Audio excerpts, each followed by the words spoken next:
Video games. I'll play them. Okay, seriously. No, I've played video games my whole life. I love video games. There isn't much about video games I don't like. They're a great escape. They've been an escape for me from the time I was a little boy playing Donkey Kong or Super Mario 3 up until my high school years where I played Resident Evil for the first time, or Final Fantasy 7. Trouble is that as video games have progressed and graphics have progressed, we've started to move more and more away from story. As graphics got better, we saw progression towards story and narrative, and then it got to a point when online gaming got introduced where we started to see video games move away from storyline and worry more about visual effects, graphics, and more about online components of the games.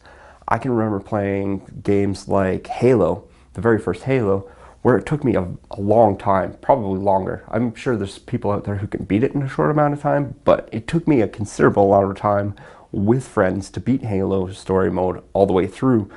And for me, that was enough. It was the story that was enough. It was just kind of like a cool bonus that I could play against my friends online.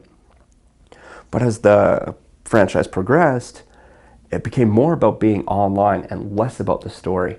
And that's not the only franchise we've seen this. We've seen this in Call of Duty, Battlefield, Star Wars Battlefront.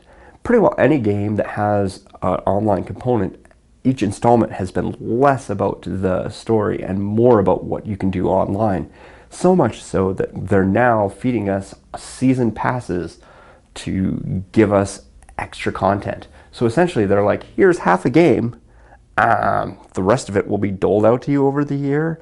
And then you'll get the last installment just in time for the new game that's going to come out in the fall.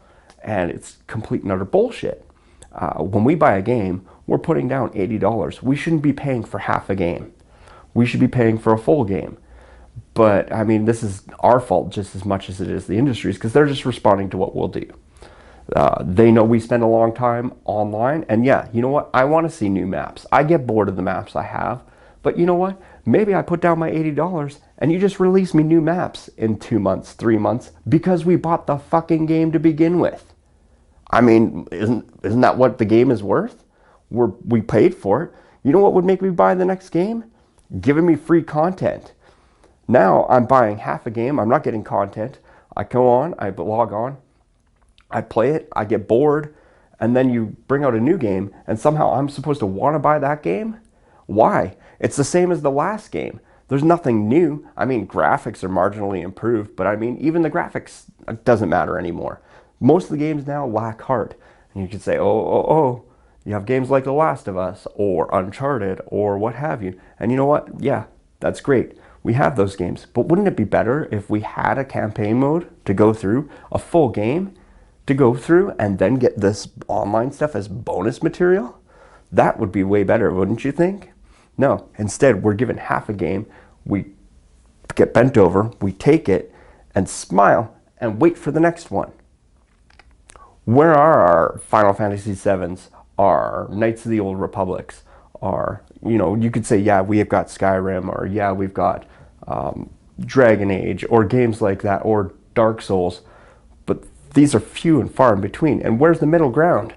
Why is it that my choices are some 80-hour epic or some 3-hour campaign? Why can't I have a good solid 20-hour game that happens to have some online content?